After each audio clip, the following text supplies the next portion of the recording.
Good evening, guys. Welcome back to my YouTube channel. I hope you all are doing great. I'm also fine. So, सबसे पहले तो आप anti convulsant drugs देख कर ही बहुत सोचोगे कि पहले इक्विपमेंट्स के बारे में बता रहे थे, अब ये एंटी कन्वल्सेंट ड्रग्स के ऊपर क्यों आ गए। तो मैं आपको बताती हूँ कि मुझे पिछले वीडियोस में एक कमेंट आया था एक लड़के का कि मैडम हमारे एग्ज़ाम लगने वाले हैं, तो ये इस टॉपिक के ऊपर एक वीडियोस बनाना। तो मैंने सोचा कि ये टॉपिक ज़्यादा ज़रूरी है, किसी के एग्ज़ाम का सवाल है, तो मैं पहले ये वीडियो बना देती हूँ।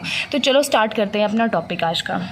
तो एंटी कन्वल्सेंट ड्रग्स क्या होती हैं। ये जो एंटी कन्वल्सेंट ये जो ड्रग्स है, एंटी कन्वल्सेंट ड्रग्स को हम एंटी एपिलेप्टिक ड्रग्स भी बोलते हैं। बट अब आप लोग सोचोगे कि एंटी एपिलेप्टिक ड्रग्स होता क्या है। Anti epileptic, anti means against, जो रोकता है, और एपिलेप्टिक मीन्स एपिलेप्सी। एपिलेप्सी सबसे पहले तो आपको ये पता होना चाहिए कि एपिलेप्सी होता क्या है। एपिलेप्सी का मतलब होता है मिर्गी का दौरा पड़ना। ये बीमारी तो आपने सुनी ही होगी कि मिर्गी का दौरा किसको बोलते हैं, यानी किसको दौरा पड़ गया, मिर्गी का दौरा पड़ गया, वो होता है एपिलेप्सी। तो यहाँ वर्ड जब एंटी लग गया, एपिलेप्सी के साथ एंटी लग गया, तो एंटी होता है अगेंस्ट, जो एपिलेप्सी को रोकेगा, इसीलिए बोलेंगे एंटी एपिलेप्टिक ड्रग्स। जो ड्रग्स हमारी एपिलेप्सी के अगेंस्ट होगी, जो एपिलेप्सी को रोकेगी, उसको बोलेंगे एंटी एपिलेप्टिक ड्रग्स। अब बात करेंगे, इसको स्टार्ट करते हैं कि एंटी एपिलेप्टिक ड्रग्स होती क्या है। ठीक है, एंटी एपिलेप्टिक ड्रग्स को एंटी कन्वल्सेंट ड्रग्स बोलते हैं। तो ये बोलता है विच प्रिवेंट और कंट्रोल एपिलेप्सी, जो प्रिवेंट करेगा और कंट्रोल करेगा, जो रोकेगा हमारी एपिलेप्सी को, उसको बोलेंगे एंटी एपिलेप्टिक ड्रग्स, और इसको एंटी सीजर ड्रग्स भी बोलते हैं। ठीक है, अब anti convulsant drugs are used to treat bipolar disorder and borderline personality disorder. ये जो एंटी कन्वल्सेंट ड्रग्स होती हैं, ये बाइपोलर डिसऑर्डर को भी ट्रीट करेंगी, बॉर्डर लाइन पर्सनैलिटी डिसऑर्डर को भी ट्रीट करेंगी, न्यूरोपैथिक पेन को भी ट्रीट करेगी, और ये हमारे सीजर्स के बढ़ने को भी रोकेगी हमारे ब्रेन में। क्योंकि ये जो ड्रग्स मैंने बताई, ये हमारे सेंट्रल नर्वस सिस्टम के डिसऑर्डर्स होते हैं ये सारे। ठीक है, अब मैं आपको बताऊं कि ये जो एपिलेप्सी होती है, एपिलेप्सी को हम सीजर भी बोलते हैं। तो ये जो एपिलेप्सी होती है, ये कितने टाइप्स की होती हैं। जो एपिलेप्सी होती है वो दो टाइप की होती है, एक होगी आपकी फोकल, जिसको हम पार्शियल बोलते हैं, और दूसरी होगी जनरलाइज्ड सीजर। ये जो फोकल, ये जो हमारे पास एपिलेप्सी होती है, फोकल और या पार्शियल सीजर, इसमें हमारा एक हेमिस्फीयर इन्वॉल्व होता है। आपको पता होगा कि हमारे दो हेमिस्फीयर होते हैं, बट इसमें क्या होगा कि एक हेमिस्फीयर इन्वॉल्व होता है। फॉर एग्जाम्पल आप सोच लो कि आपके दिमाग के, आपके हेमिस्फीयर का एक पर्टिकुलर एरिया इसमें इन्वॉल्व होगा, जैसे टेम्पोरल लोब होगी, तो ये टेम्पोरल लोब को ही इफेक्ट करेगा। बट ये जो जनरलाइज्ड सीजर होती है, इसमें हमारे दोनों हेमिस्फीयर इन्वॉल्व रहते हैं, both hemisphere involve generalized seizure में। बट इन दोनों में एक डिफरेंस है। अगर किसी बंदे को फोकल अटैक आ रहा है, तो उसमें क्या होगा, पर्टिकुलर कोई एरिया उसमें क्या होगा, आपका डिप्रेस होगा या इफेक्टेड होगा। बट जनरलाइज्ड सीजर में क्या होगा कि जब आपके माइंड का दोनों हेमिस्फीयर इन्वॉल्व हो जाएंगे, आपके ब्रेन के दोनों हेमिस्फीयर इन्वॉल्व हो जाएंगे, तो उसकी वजह से क्या होगा, जो पर्सन होगा वो अनकॉन्शियस हो जाएगा। अनकॉन्शियस का मतलब होता है कि जो आदमी होगा, जो पर्सन होगा, वो अपने सेंसेस खो देगा, उसमें वो बेहोश हो जाएगा। इसलिए ये डिफरेंस होता है आपके फोकल और जनरलाइज्ड सीजर में। सो गाइज, अब मैं आपको बताऊंगी classification of anti convulsant drugs. But मैं देखो आपके लिए ये तो एक टॉपिक मैंने तैयार किया है कि अगर आपके पास नोट्स भी नहीं होंगे, तो आप यहाँ से मतलब नोट्स भी प्रिपेयर कर सकते हो, क्योंकि जैसे आपको एग्जाम में लिखना है, एज सच मैंने वैसे ही नोट्स तैयार किए हुए हैं, ताकि आप लोगों को कोई परेशानी ना हो। क्योंकि एक्चुअली हम लोग भी जब कॉलेज में पढ़ते थे, तो हम लोग भी ऐसा सोचते थे कि हमें कहीं से टॉपिक मिल जाए या कुछ ऐसा मिल जाए, इसलिए मैंने आप लोगों के लिए स्पेशली ये तैयार किए हुए हैं। तो देखो, अब क्लासिफिकेशन मैं आपको ऐसे कुछ समझा तो सकती नहीं, क्योंकि आप लोगों को ये खुद याद करना पड़ेगी। बट मैं आपको ये भी बताती रहूँगी कि जो मेन होगी, जो आपको एग्जाम में जो आपको याद करना ईजी रहेगा, वो आप लिख देना। अब फर्स्ट क्लास में जो ड्रग आती है वो आती है para aldehyde drug. First class है एल्डिहाइड, जिसमें पैरा एल्डिहाइड ड्रग्स आती हैं। ये 1882 में डिस्कवर की गई थी और ये फर्स्ट ड्रग थी। सेकंड जो आई वो आपकी होता है एरोमेटिक अलाइलिक एल्कोहल। ये भी एक सेकंड क्लास है, जिसमें आपकी स्ट्रिपेंटोल 2007 में डिस्कवर की गई थी। ये दोनों एग्जाम में लिखना, अगर याद रहेगी तो ठीक है, नहीं रहेगी तो ज़रूरी नहीं है। बट ये जो मैं क्लास बता रही हूँ ये बहुत इंपॉर्टेंट है, बारबिचुरेट्स। ठीक है, बारबिचुरेट्स में आपकी जो ड्रग्स आएंगी वो आएगी फिनोबार्बिटल, मिथाइल फिनोबार्बिटल, मीफोबार्बिटल और एक प्रिमिडोन, ये भी आती है। बट देखना ये डिस्कवर हुई थी 1912 में जो फिनोबार्बिटल है, 1935 में मिथाइल फिनोबार्बिटल हुई थी, और बारवेक्साक्लोन है ये 1982 में हुई थी। बट ये जो ड्रग्स होती हैं ये हमारे यूरोपियन कंट्रीज़ में अवेलेबल होती है। आप अगर एग्जाम में लिखना होगा तो 2-3 ड्रग्स याद कर लेना, फिनोबार्बिटल, मिथाइल फिनोबार्बिटल और मिफोबार्बिटल, ये ड्रग्स आप याद कर लेना, ये इतनी सी चल पड़ेगी बस इतने। बट आप एक बात ध्यान रखना, अगर कोई ड्रग्स लिखोगे तो नीचे साइड इफ़ेक्ट भी लिख लेना, पर ऐसे मत लिखना साइड इफेक्ट की बार एक क्लास लिख रहे हो क्लास के बीच में साइड इफेक्ट, नो, पहले सारी क्लासिफिकेशन लिख देना। जैसे क्लासिफिकेशन यहाँ क्लासिफिकेशन ये डाला तो ऐसे एरो करके, ऐसे लाइन खींच के यहाँ ऐसे करके आप इसको दिखा देना, जैसे मैंने आपको ये दिखा रही हूँ ना, मैं ऐसे करके।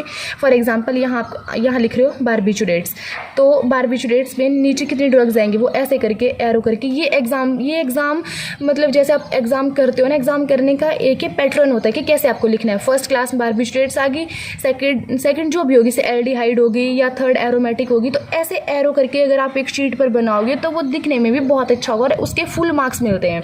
तो वैसे करके आप करना। वैसे बारबिचुरेट्स है, इसमें फिनोबार्बिटल, मिथाइल फिनोबार्बिटल, मिफोबार्बिटल, ये 3 ड्रग्स आप लिख लेना इसमें। देखो जब आप कोई भी सेंट्रल नर्वस सिस्टम के लिए कोई भी ड्रग्स लेते हो तो उससे हमारा जो CNS होगा वो डिप्रेस हो जाता है, ठीक है। ये जो ड्रग्स होती हैं, these drugs act as a CNS depressant, ये हमारे सेंट्रल नर्वस सिस्टम को डिप्रेस करते हैं ये ड्रग्स।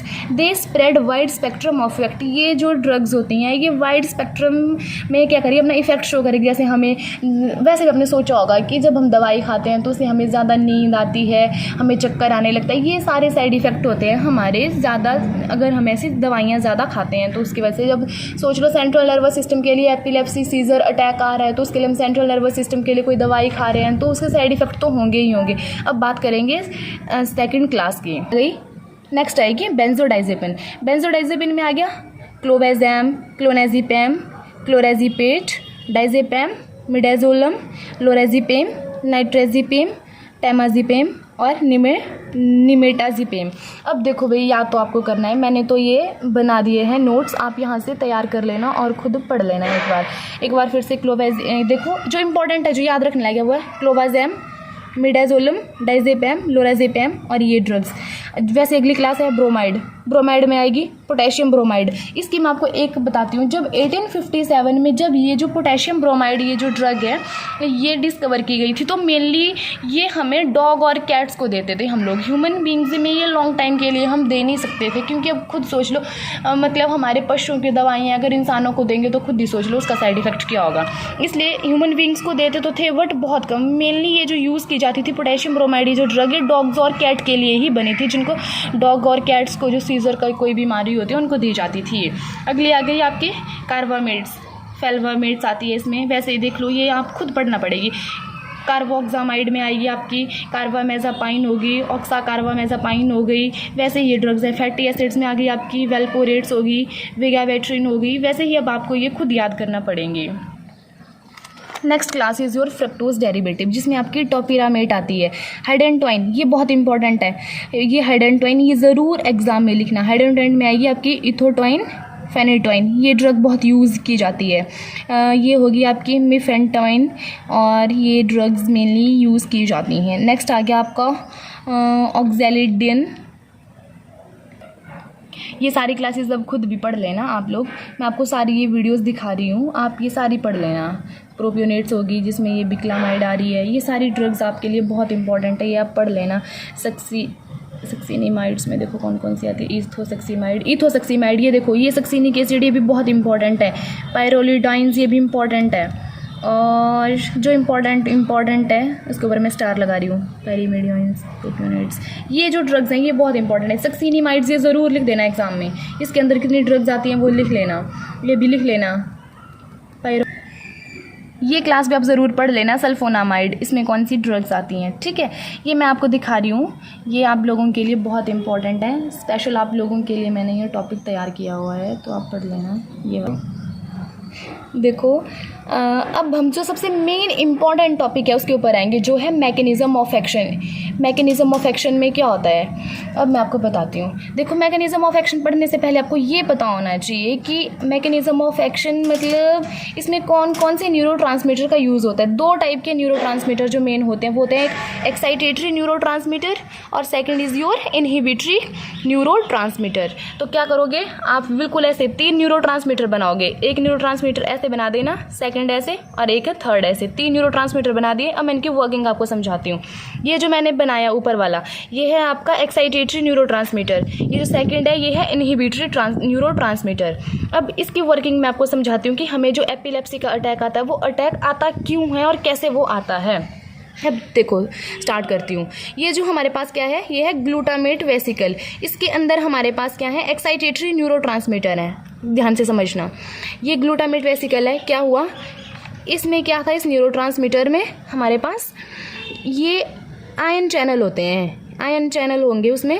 आयन चैनल, जब ये आयन चैनल ओपन हो जाएंगे उस टाइम क्या होगा, सोडियम की क्या होगी, सोडियम अंदर जाएगा। सोडियम की एंट्री अंदर होगी और कैल्शियम की एंट्री अंदर होगी। जब सोडियम और कैल्शियम अंदर जाएगा तो पोटेशियम यहाँ से बाहर निकल जाएगा। अंडरस्टैंड, समझ रहे हो ना। जब सोडियम और कैल्शियम अंदर आया तो वहाँ पर एक्टिव पोटेंशियल जनरेट हुआ। एक्टिव पोटेंशियल जनरेट होने की वजह से क्या हो गया कि यहाँ पर डीपोलराइजेशन हो जाती है। जब डीपोलराइजेशन हो जाएगी तो उसकी वजह से ये जो सेल वॉल होती है हमारे ग्लूटामेट वेसिकल्स की, ये जो मेम्ब्रेन है, ये जो सेल वॉल है, ये वर्स्ट हो जाएगी, मतलब फट जाएगी, जिसकी वजह से जो एक्साइटेटरी न्यूरोट्रांसमीटर है वो उनकी फायरिंग होना स्टार्ट हो जाएंगी। यहाँ से उनकी फायरिंग जब स्टार्ट हुई तो ये एक पर्टिकुलर हमारे पास न्यूरोट्रांसमीटर है। इस पर्टिकुलर न्यूरोट्रांसमीटर में क्या होगा कि हमारे पास ये जो हमारे पास ग्लूटामेट वेसिकल होती हैं, इसके 2 रिसेप्टर होते हैं। मेनली 2 रिसेप्टर होते हैं। 2 रिसेप्टर कौन कौन से, AMPAR और NMDAR। ये जो AMPAR है इसमें क्या होगा, इसके भी अपने आयन चैनल होते हैं। जब यहाँ से फायरिंग होगी आपके न्यूरोट्रांसमीटर की तो क्या होगा, जो AMPAR है इसके जो आयन चैनल है वो ओपन हो जाएंगे, जिसकी वजह से जो यहाँ से जो सोडियम आया था वो सोडियम अंदर चला जाएगा। सोडियम आयन अंदर गए तो क्या हो गया, यहाँ जो NMDAR जो दूसरा रिसेप्टर था उसमें क्या हो गया था कि जो मैग्नीशियम की ब्लॉकेज हो रखी थी यहाँ अंदर, जब यहाँ से सोडियम चैनल अंदर गया तो NMDAR ये एक्टिव हो गया। तो इसने क्या किया कि मैग्नीशियम की जो ब्लॉकेज थी उसको डिस्कार्ड कर दिया यहाँ से, जिसकी वजह से ये जो कैल्शियम था ये कैल्शियम अंदर आ गया। जब सोडियम और कैल्शियम अंदर आता है तो क्या होता है, एक्टिव पोटेंशियल जनरेट होता है। ऐसा वैसे ही एक्टिव पोटेंशियल जनरेट हुआ जिसकी वजह से डीपोलराइजेशन हुई। डीपोलराइजेशन तो इनहिबिशन हो गई। वैसे ही अब मैं आपको इनहिबिटरी के बारे में बताऊंगी। इनहिबिटरी में भी सेम बिल्कुल ऐसा वैसे होता, सोडियम कैल्शियम अंदर आएगा जिसकी वजह से एक्टिव पोटेंशियल जनरेट होगा, डीपोलराइजेशन हो जाएगी। डीपोलराइजेशन होती है तो हमारी जो मेम्ब्रेन होती है ये वर्स्ट हो जाती है, जिसकी वजह से। पर इनहिबिटरी में एक बात ध्यान रखना, जो एक्साइटेटरी था उसमें हमारे पास ग्लूटामेट वेसिकल थी और इनहिबिटरी ट्रांसमीटर में हमारे पास गावा रिसेप्टर होता है। ये जो गावा है इसके भी 2 रिसेप्टर होते हैं, गावा ए और गावा बी। बट हम इसमें बात करेंगे गावा ए की, क्योंकि गावा ए का ही मेनली यूज़ होता है, क्योंकि गावा ए के पास हमारे पास क्लोरीन आयंस होते हैं। तो क्या हुआ, ये जब यहाँ से वर्स्ट हो गई है मेम्ब्रेन तो ऐसा यहाँ से ये जो गावा था इनहिबिटरी न्यूरोट्रांसमीटर थे उनकी यहाँ पे फायरिंग होना स्टार्ट होगी। जब इनकी फायरिंग हुई इस पर्टिकुलर एक न्यूरोट्रांसमीटर पर तो यहाँ पर गावा ए रिसेप्टर था। गावा ए रिसेप्टर में क्या हो गया यहाँ पर कि इसके पास भी अपने आयन थे, जो आयन चैनल क्या हो गए, ओपन हो गए। जब आयन चैनल ओपन तो क्लोरीन अंदर चला गया। जब क्लोरीन अंदर गया तो क्या हो गया, अंदर नेगेटिव चार्ज हो गया। नेगेटिव चार्ज होने की वजह से यहाँ पर क्या हो, एक्टिव पोटेंशियल जनरेट हुआ। एक्टिव पोटेंशियल जनरेट होने की वजह से यहाँ पर हाइपर पोलराइजेशन होगी, ज़्यादा हाइपर पोलराइजेशन होगी। क्यों, क्योंकि हमें यहाँ पर हाइपर पोलराइजेशन करवाना बहुत ज़रूरी था, क्योंकि यहाँ डीपोलराइजेशन हो चुकी थी। क्योंकि जब हम ड्रग्स लेंगे, जब हम एंटी एपिलेप्टिक ड्रग्स लेंगे तो वो क्या करेंगी, इसके अगेंस्ट काम करेंगी। ये जो मैंने आपको बताया था प्रोसेस, इससे अगेंस्ट काम करेगी। मीन्स क्या करेंगी वो कि यहाँ पर सोडियम और कैल्शियम की ऑलरेडी यहाँ होंगे तो हम क्या करेंगे, इनकी ब्लॉकेज करवा के यहाँ क्लोरीन की एंट्री करवाएंगे। जब क्लोरीन की एंट्री होगी तो यहाँ पर हाइपर पोलराइजेशन होगी, जिसकी वजह से इनहिबिशन हो जाएगी और आपका क्या होगा, जो आपको जो अटैक आना था वो अटैक रुक जाएगा। इसीलिए हम एंटी एपिलेप्टिक ड्रग्स का यूज़ करते हैं। अगर गाइज आपको ये वीडियो समझ आई होगी तो ज़रूर कमेंट करना मुझे, और मैं कमेंट सेक्शन में आपके कमेंट्स का वेट करूँगी।